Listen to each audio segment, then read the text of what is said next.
Good morning. Great morning. Wonderful morning. Spectacular morning. Outstanding morning. Magnificent morning. Yes. Again, as always, with every start of every call, the reminder that you get to choose, I get to choose, that we all get to choose what things mean. Remember, everything is fundamentally meaningless. Say that. Everything is fundamentally meaningless. Everything just is. Nothing is good or bad. It's our thinking that makes it so.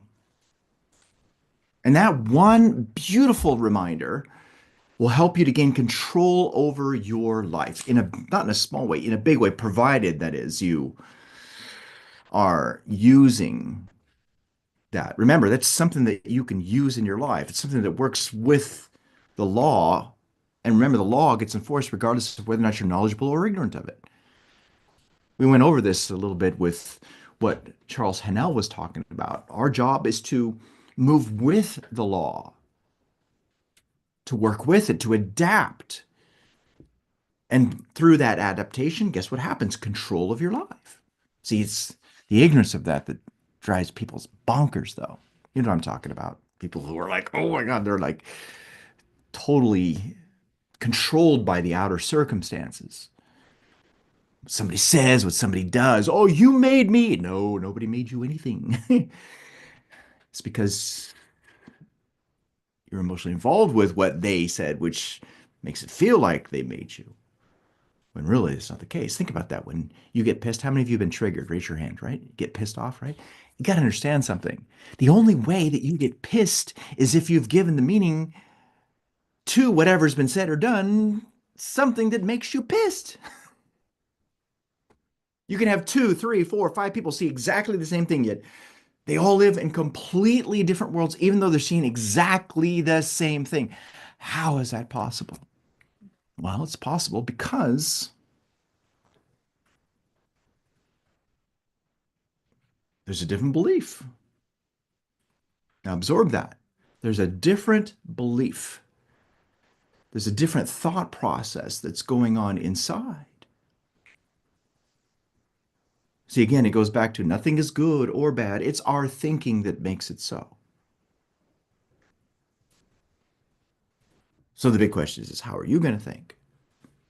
You know, one of my favorite questions when I'm going through something, which is something that you can do as well when something happens, is ask this question. Write this in your notes. What else could this mean? What else could this mean? What else could this mean? See, that's an opening of the mind. Remember, there's nothing more expensive than a closed mind, but when your mind is open to reevaluating, what changes? Your belief.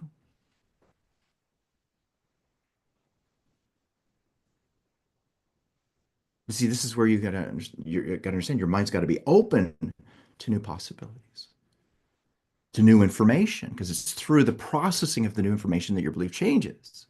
Now, what's the biggest belief that people need to work on? It's not the belief about something out there, it's the belief about themselves. Write this in your notes. It is done unto me as I believe. Type that in the comments. And it is done unto me as I believe. Make A as capital and circle it.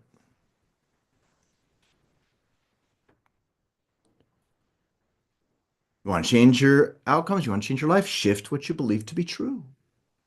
How do you shift it? I went over this. I'll go over it again. By opening your mind and reevaluating. This is why that question, what else could this mean, is so important. Remember, you don't have all the information about anything.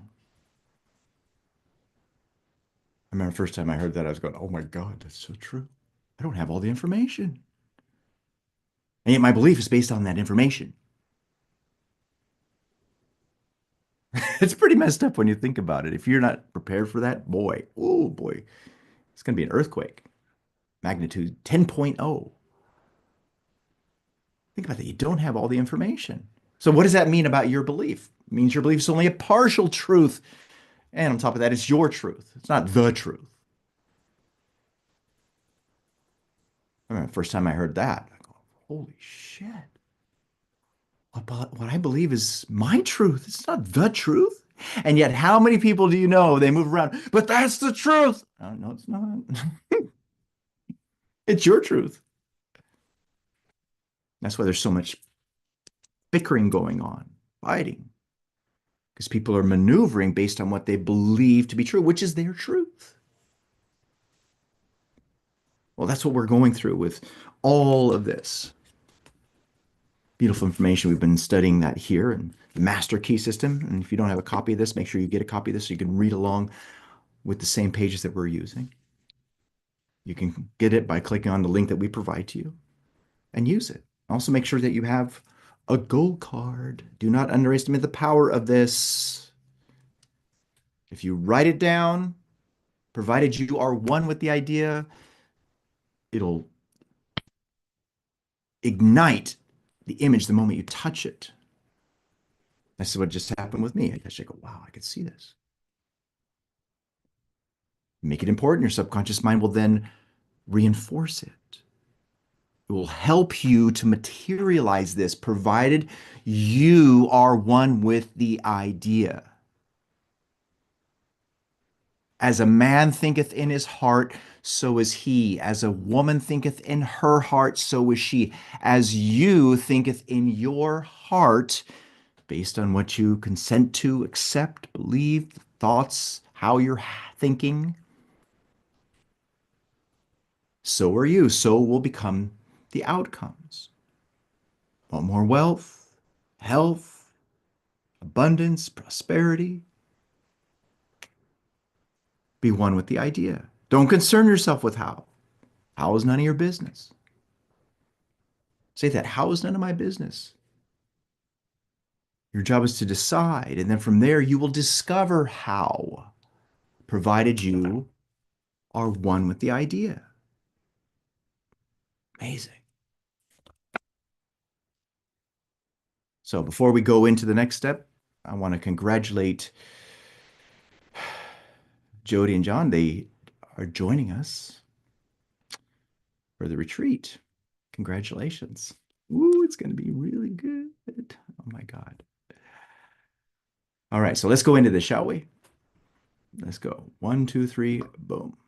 All right, so here we are on page 225. Now, we went over this before, but we're going to go over this again because it has to do with shifting how you think. And remember, you can change how you're thinking, but you've got to adjust your thinking to be in harmony with how the trailblazers think. Remember, it's not what the successful person does that you need to emulate. In other words, the material things, the outside things. No, it's how they're thinking that you must emulate.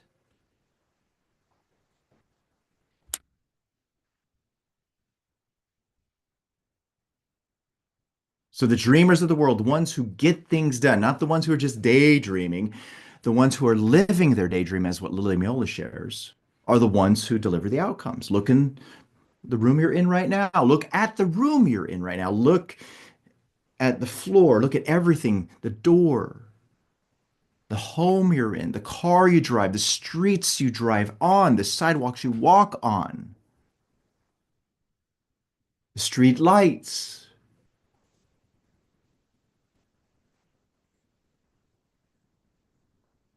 Because somebody was living that daydream. Somebody was emotionally involved with the idea. They were one with the idea. They are what? They are the chosen few, the blazers of the way. By the way, you're a part of that. It's just that you're not awakened to it, and the majority of the world's not awakened to it. Why? Because they're not taught who they are. They aren't taught really how to get things done. They're taught to obey and to deal with the material things, not understanding that it's in imagination that it starts. Remember, the starting point of all creation is imagination. It's in the mind. It's in your mind. Walls crumble, empires fall, the tidal wave sweeps from the sea and tears a fortress from its rocks. The rotting nations drop off time's bow, the only things and only things the dreamers make live on. It's not those who just keep it there intellectually. Remember, Les Brown would tell that story beautifully about the most expensive land in the world.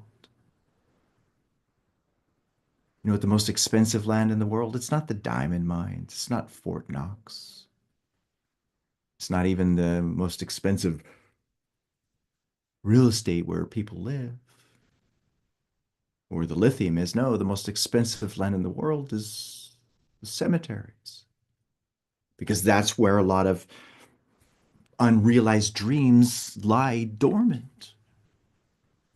I know really the body's there, but you know what I'm talking about.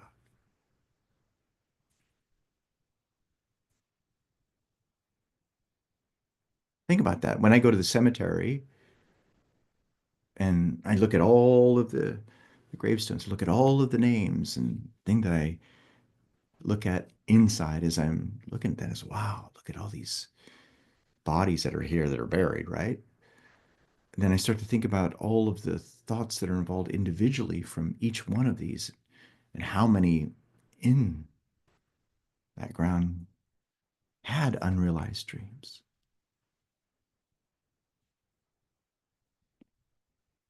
Now, part 13 tells why the dreams of the dreamer come true. It explains how the law of causation by which dreamers, inventors, authors, organizers bring about the realization of their desires. The law of causation, cause and effect, sowing, reaping. You reap what you sow. You want to change what you're reaping, change what you're sowing. And what is that that's being sowed? It's the thoughts you think. Think of your subconscious mind as fertile soil that will grow just as abundantly positive ideas as it will negative ones. It doesn't really give a shit. Remember, your subconscious mind is no respecter of you, the same way that God is no respecter of you. The law is no respecter of you. Oh, God respects me. So, no, that's not true. There are statements that are referenced in the good book about how the thinking of humans is foolishness to him, foolishness to the universe. Why? Because it's thinking from the outside in, thinking from what's called the senses, thinking from this. Nope. These senses that you have are here so that you can experience this physical world, so that you can get feedback. Ooh, think about that one. We're going to sit in that for just a moment. Feedback.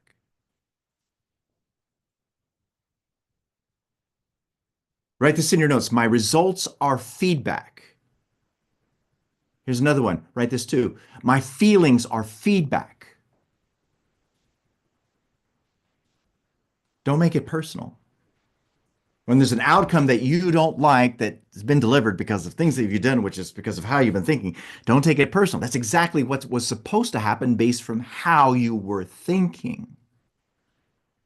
And guess who can change how they're thinking? Okay, let's do the Blake Shelton thing. Here we go. Right? Put yourself.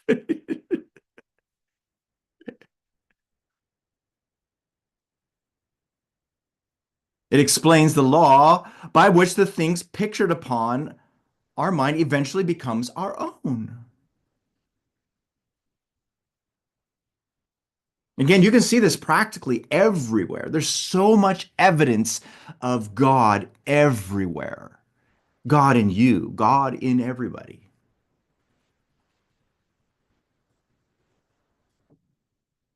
That's the imagination. Remember, thought externalizes itself. You become how you're thinking most of the time, not what you're thinking about most of the time. I'm changing that. You become how you're thinking most of the time. That's a huge shift, isn't it? It's much different than you become what you think about most of the time. No, you become how you're thinking most of the time. Right? That he knows I become how I'm thinking most of the time.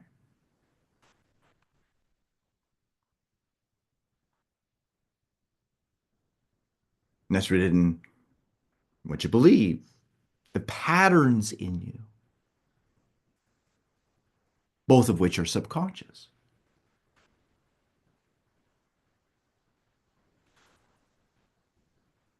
Part 13. It has been the tendency